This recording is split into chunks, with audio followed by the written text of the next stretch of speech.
नमस्ते दोस्तों, आज के इस वीडियो में हम देखेंगे 24 और 25 जनवरी से रिलेटेड जितने भी इंपॉर्टेंट करंट अफेयर्स बन सकते हैं। हिंदी और इंग्लिश दोनों ही लैंग्वेज में ये करंट अफेयर होंगे। अगर आपको इस वीडियो की पीडीएफ फाइल चाहिए तो डिस्क्रिप्शन बॉक्स में मैंने लिंक दिया है, वहां से आप पीडीएफ भी डाउनलोड कर सकते हैं और मेरे साथ टेलीग्राम या फिर इंस्टाग्राम पर भी जुड़ सकते हैं, जहां पर डेली क्विजेस होती है। तो चलिए बिना देरी करते हुए शुरू करते हैं आज का video.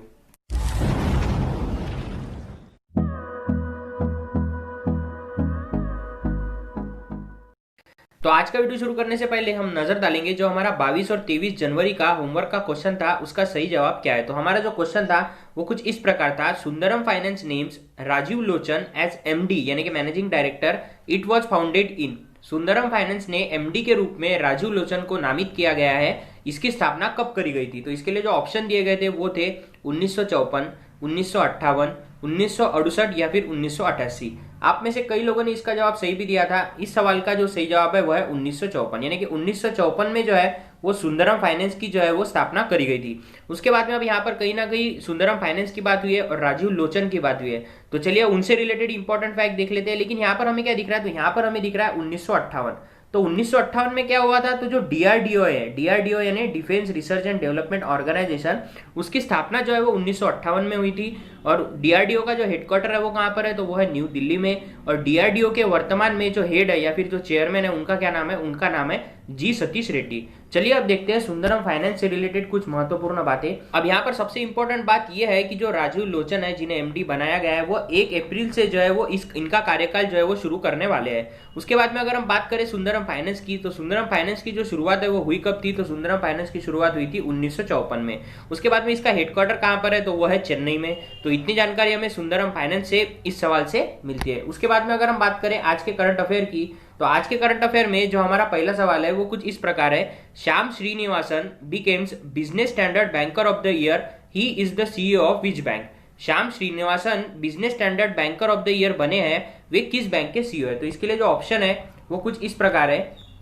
Federal bank, Indian bank, bank of India या फिर बैंक ऑफ बड़ौदा। तो इस सवाल का जो सही जवाब है वो है फेडरल बैंक। यानी कि जो श्याम श्रीनिवासन है जिन्हें business standard banker of the year चुना गया है वो कौन से बैंक के सीईओ है? तो वो फेडरल बैंक के सीईओ है, जिसके बारे में हम आगे डिटेल में देखेंगे। लेकिन हमें यहाँ पर क्या दिख रहा है? तो यहाँ पर हमें दिख रहा है बैंक ऑफ बड़ौदा। तो बैंक ऑफ बड़ौदा के सीईओ कौन है? तो वो है संजीव चड्ढा। चलिए अब देखते हैं फेडरल बैंक से रिलेटेड कुछ इंपॉर्टेंट फैक्ट। तो ये है फेडरल बैंक के सीईओ जिनका नाम है श्याम श्रीनिवासन। उसके बाद में अगर हम फेडरल बैंक की बात करें तो इसके फाउंडर कौन थे? तो इनके जो फाउंडर थे उसका क्या नाम था? तो उनका नाम था के.पी. हॉर्मिस। उसके बाद में फेडरल बैंक की स्थापना हुई कब थी? तो वो हुई थी 23 अप्रैल 1931 को। तो इतनी जानकारी हमें फेडरल बैंक से मिलती है। अब यहाँ पर सबसे महत्वपूर्ण बात यह आ जाती है कि जो फेडरल बैंक है वही बैंक को क्यों चुना गया है, या फिर जो श्याम श्रीनिवासन है उन्हें ही क्यों चुना गया है? तो श्याम श्रीनिवासन जो है उन्होंने उनकी जो बैंक है फेडरल बैंक, उसके जो काफी सारे पॉइंट होते हैं, जैसे कि उसकी जो क्वालिटी होती है एसेट की, उसके बाद में लॉसेस होते हैं या फिर जो इन्वाइटेड रेगुलरी एक्शन होते हैं, इन सभी का उन्होंने अच्छे से पालन किया है। इसीलिए इस बैंक के जो सीईओ है उन्हें इसके लिए चुना गया है। उसके बाद में अगर हम आज के दूसरे सवाल की बात करें तो आज का जो दूसरा सवाल है वो है popular bhajan singer Narendra Chanchal passes away. He one film fair award for male playback singer in which year? लोकप्रिय भजन गायक नरेंद्र चंचल का निधन हुआ है। उन्होंने पुरुष पार्श्व गायक के लिए फिल्म फेयर पुरस्कार किस वर्ष में जीता था?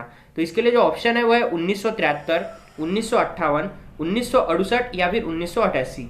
तो इस सवाल का जो सही जवाब है वो है 1973। अब यहाँ पर बात किसकी हुई है? तो यहाँ पर बात हुई है नरेंद्र चंचल जी की, और उन्होंने फिल्म फेयर अवार्ड जीता था 1973 में। अब कौन से मूवी के लिए जीता था? तो ये है नरेंद्र चंचल जी जिनका हाल ही में मृत्यु हुआ है। इन्होंने 1973 में एक फिल्म आई थी जिसका नाम था बॉबी।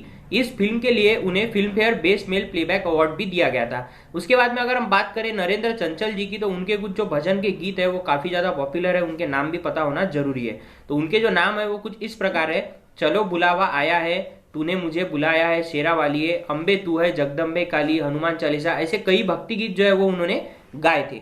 उसके बाद में अगर हम तीसरे सवाल की बात करें आज की, तो वो है पराक्रम दिवस इज सेलिब्रेटेड ऑन, यानी कि पराक्रम दिवस कब मनाया जाता है? तो इसके लिए जो ऑप्शन है वो है 20 जनवरी, 18 जनवरी, 15 जनवरी या फिर 23 जनवरी। तो इस सवाल का जो सही जवाब है वो है 23 जनवरी। हाल ही में जो भारत की सरकार है उन्होंने जो नेताजी सुभाष चंद्र बोस है जिनकी जयंती 23 जनवरी को होती है, उस दिन पराक्रम दिवस के रूप में उसे मनाने का जो है अभियान पूरे देश में चला है। उसके बाद में अगर हम बात करें तो यहाँ पर हमें 15 जनवरी भी दिख रहा है। तो 15 जनवरी को क्या होता है, तो 15 जनवरी को जो है वो इंडियन आर्मी डे होता है। उसके बाद में आर्मी की बात हुई है तो भारत के जो आर्मी चीफ है वो कौन है, तो वो है मनोज मुकुंद नरवणे। कौन से क्रमांक के है, तो वो है 28वें क्रमांक के। उसके बाद में यहाँ पर पराक्रम दिवस और नेताजी सुभाष चंद्र बोस जी की बात हुई है, तो उनसे रिलेटेड या फिर उनके जीवन से कुछ इंपॉर्टेंट फैक्ट पता होना हमें काफी ज्यादा जरूरी है। तो उनका जो जन्म है वो हुआ था 23 जनवरी 1897 को कटक में। उस समय जो कटक था वो बंगाल में आता था, लेकिन वर्तमान में कटक जो है वो उड़ीसा में आता है। उसके बाद में उनकी जो डेथ है उस पर काफी ज्यादा प्रश्न चिन्ह है, क्योंकि इसमें ऐसा दिखाया गया है काफी किताबों में या फिर विकिपीडिया पर कि जो उनकी डेथ है वो उनका जो एयरक्राफ्ट था उसके क्रैश होने की वजह से 18 अगस्त 1945 को जापानीज ताइवान में हुई थी। लेकिन हाल ही में कुछ किताबें जो है जो प्रकाशित हुई है उसमें यह कहा गया है कि उनकी जो मौत है वो 1984 में हुई थी। तो इस पर कहीं ना कहीं पेज अभी भी बना हुआ है कि आखिर उनकी जो मृत्यु है वो 1945 में हुई है या फिर 1984 में हुई है। उसके बाद में अगर हम बात करें नेताजी सुभाष चंद्र बोस की, तो उन्हें नेताजी की उपाधि दी किसने दी, तो उन्हें नेताजी की उपाधि जो है वो एडोल्फ हिटलर ने दी थी। उसके बाद में अगर हम बात करें नेताजी सुभाष चंद्र बोस की, तो इन्होंने फॉरवर्ड ब्लॉक की स्थापना करी थी। कब करी थी, तो 1939 में करी थी। और इन्होंने आजाद हिंद फौज की भी स्थापना करी थी। तो वो कब करी थी, तो वो करी थी 1943 में। तो इतनी जानकारी हमें नेताजी सुभाष चंद्र बोस जी के जीवन से इस सवाल से मिलती है। उसके बाद में अगर हम बात करें नेताजी के बारे में, तो हाल ही में जो एक कालका एक्सप्रेस है, जो कि कालका हावड़ा एक्सप्रेस है, उसका नाम बदलकर नेताजी एक्सप्रेस कर दिया गया है। तो इतनी जानकारी हमें नेताजी से इस सवाल से मिलती है। उसके बाद में अगर हम आज के चौथे सवाल की बात करें, तो जो चौथा सवाल है वो है India's longest road arch bridge inaugurated in which state. Bharat के सबसे लंबे रोड आर्क ब्रिज का उद्घाटन किस राज्य में हुआ है। तो इसके लिए जो ऑप्शन है वो कुछ इस प्रकार है, राजस्थान, अरुणाचल प्रदेश, मेघालय या फिर मणिपुर। तो इस सवाल का जो सही जवाब है वो है मेघालय। मेघालय के जो सीएम है कोनराड संगमा, उन्होंने ये जो लंबा आर्क ब्रिज है इसका उद्घाटन किया है। अब ये किया क्यों है, तो जो पर्यटन है उसको बढ़ावा देने के लिए इसका जो अनावरण है वो किया गया है। अब यहाँ पर किसकी बात हुई है, तो यहाँ पर कहीं ना कहीं जो है वो कोनराड संगमा जो कि मेघालय के सीएम है उनकी बात हुई है, और उन्हीं ने ये जो ब्रिज है इसका उद्घाटन किया है। अब ये ब्रिज का नाम क्या है, ये सबसे ज्यादा इंपॉर्टेंट है। तो इस ब्रिज का जो नाम है वो है वायरियू ब्रिज। अब ये है कहां पर, तो ये है सोबर, जो कि ईस्ट काशी हिल्स में आता है। उसके बाद में अगर हम बात करें कि किया कब है, तो वो किया है 22 जनवरी 2021 को। उसके बाद में मेघालय की बात हुई थी, तो मेघालय से रिलेटेड इंपॉर्टेंट फैक्ट भी पता होना काफी ज्यादा जरूरी है। तो ये है मैप में मेघालय। अगर हम मेघालय की कैपिटल की बात करें तो वो है शिलोंग। उसके बाद में मेघालय का फॉर्मेशन जो है वो हुआ था 21 जनवरी 1972 को। उसके बाद में जिसके जो सीएम है वो है कोनराड संगमा, और वहां के जो गवर्नर है उनका क्या नाम है, तो उनका नाम है सत्यपाल मलिक। तो इतनी जानकारी हमें इस सवाल से मिलती है। उसके बाद में अगर हम आज के पांचवें सवाल की बात करें तो वो कुछ इस प्रकार है, विच minister virtually launches Shram Shakti portal.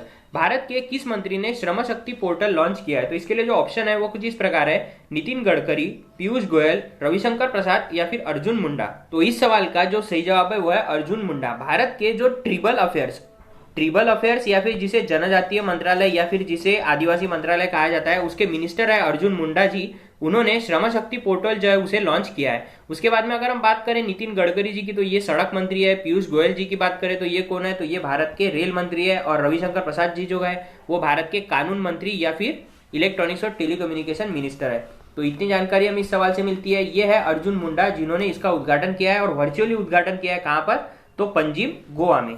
उसके बाद में अगर हम अगले सवाल की बात करें तो अगला सवाल जो है वो है, which state launches Avalokana software. Avalokana software किस राज्य ने लॉन्च किया है। तो इसके लिए जो ऑप्शन है वो कुछ इस प्रकार है, कर्नाटक, अरुणाचल प्रदेश, मेघालय या फिर मणिपुर। तो इस सवाल का जो सही जवाब है वो है कर्नाटक। अब यहाँ पर किसकी बात हुई है, तो यहाँ पर बात हुई है अवलोकना सॉफ्टवेयर की, और इसे किया किसने, तो इसे कर्नाटक ने किया है। उसके बाद में अगर कर्नाटक की बात करें तो कर्नाटक से रिलेटेड इंपॉर्टेंट फैक्ट भी पता होना काफी ज्यादा जरूरी है। तो ये है मैप में कर्नाटक। कर्नाटक की जो कैपिटल है वो क्या है, तो कर्नाटक की जो कैपिटल है वो है बैंगलोर। उसके बाद में कर्नाटक का जो फॉर्मेशन है वो हुआ था 1 नवंबर 1956 को। उसके बाद में कर्नाटक के जो सीएम है उनका क्या नाम है, उनका नाम है BS येदुरप्पा। और कर्नाटक के जो गवर्नर है उनका क्या नाम है, उनका नाम है वजुभाई वाला। उसके बाद में अगर हम सातवें सवाल की बात करें तो आज का जो हमारा सातवां सवाल है वो है, which state CM will inaugurate first child friendly police station. पहला बाल मित्र पुलिस स्टेशन का उद्घाटन किस राज्य के सीएम करेंगे। तो इसके लिए जो ऑप्शन है वो है कर्नाटक, अरुणाचल प्रदेश, मेघालय या फिर उत्तराखंड। तो इस सवाल का जो सही जवाब है वो है उत्तराखंड। तो उत्तराखंड के जो सीएम है वो कौन है वो हम आगे देखेंगे। उन्होंने पहला बाल मित्र पुलिस स्टेशन का जो है वो उद्घाटन किया है। अब यहाँ पर उत्तराखंड की बात हुई तो उत्तराखंड से रिलेटेड इंपॉर्टेंट फैक्ट भी देखना जरूरी है। तो ये है मैप में उत्तराखंड। उत्तराखंड की जो कैपिटल है वो क्या है, देहरादून। उत्तराखंड का जो फॉर्मेशन है वो हुआ था 9 नवंबर 2000 को। उसके बाद में उत्तराखंड के जो सीएम है उनका नाम है त्रिवेंद्र सिंह रावत, और उत्तराखंड के जो गवर्नर है उनका क्या नाम है, बेबी रानी मौर्य। तो इतनी जानकारी हमें उत्तराखंड से इस सवाल से मिलती है। उसके बाद में जो हमारा 8वां सवाल है वो है, India sent 1 million doses of कोविड-19 vaccine to Nepal as a gift under which initiative. Bharat ने किस पहल के तहत एक कोविड-19 वैक्सीन की 1 मिलियन खुराक नेपाल को उपहार के रूप में भेजी है। तो इसके लिए जो ऑप्शन है वो है वैक्सीन सखा, वैक्सीन कोविशील्ड, वैक्सीन बंधु या फिर वैक्सीन मैत्री। इस सवाल का जो सही जवाब है वो है वैक्सीन मैत्री। तो भारत ने जो है वो नेपाल को वैक्सीन मैत्री नामक इनिशिएटिव से 1 मिलियन जो है वो खुराक दी है वैक्सीन की। उसके बाद में यहाँ पर कहीं ना कहीं नेपाल की बात हुई है। तो नेपाल की जो कैपिटल है वो क्या है, तो नेपाल की जो कैपिटल है वो है काठमांडू। उसके बाद में वहां के जो पीएम थे उनका क्या नाम था, तो वहां के जो पीएम थे उनका नाम था केपी शर्मा ओली। उसके बाद में अगर हम बात करें आज के 9वें सवाल की, तो आज का जो 9वां सवाल है वो कुछ इस प्रकार है, who among the following has recently flag of Ahmedabad Mumbai Tejas express. निम्नलिखित में से किसने हाल ही में अहमदाबाद मुंबई तेजस एक्सप्रेस की हरी झंडी दिखाई है। तो इसके लिए जो ऑप्शन है वो कुछ इस प्रकार है, विजय रूपानी, अमित शाह, पीयूष गोयल या फिर आचार्य देवव्रत। तो इस सवाल का जो सही जवाब है वो है विजय रूपानी। अब विजय रूपानी है कौन, तो जो विजय रूपानी है वो गुजरात के सीएम है। उन्होंने हाल ही में अहमदाबाद मुंबई तेजस एक्सप्रेस जो है उसको हरी झंडी दिखाई है। उसके बाद में अब यहाँ पर कहीं ना कहीं विजय रूपानी और कहाँ की बात हुई है, तो गुजरात की बात हुई है। तो अगर विजय रूपानी वहां के सीएम है तो वहां के जो गवर्नर है उनका क्या नाम है, तो उनका नाम है आचार्य देवव्रत। उसके बाद में गुजरात की स्थापना कब हुई थी, तो वो हुई थी 1 मई 1960 को। अब 1 मई 1960 को अगर गुजरात का फॉर्मेशन हुआ था तो महाराष्ट्र का भी फॉर्मेशन 1 मई 1960 को ही हुआ था। उसके बाद में अगर हम बात करें आज के हमारे 10वें सवाल की, तो आज का हमारा जो 10वां सवाल है वो है, Who will become the first woman fighter pilot to take part in Republic Day parade? गणतंत्र दिवस परेड में हिस्सा लेने वाली पहली महिला फाइटर पायलट कौन बनेगी। तो इसके लिए जो ऑप्शन है वो है अवनी चतुर्वेदी, शिवांगी सिंह, भावना कांत या फिर मोहना सिंह।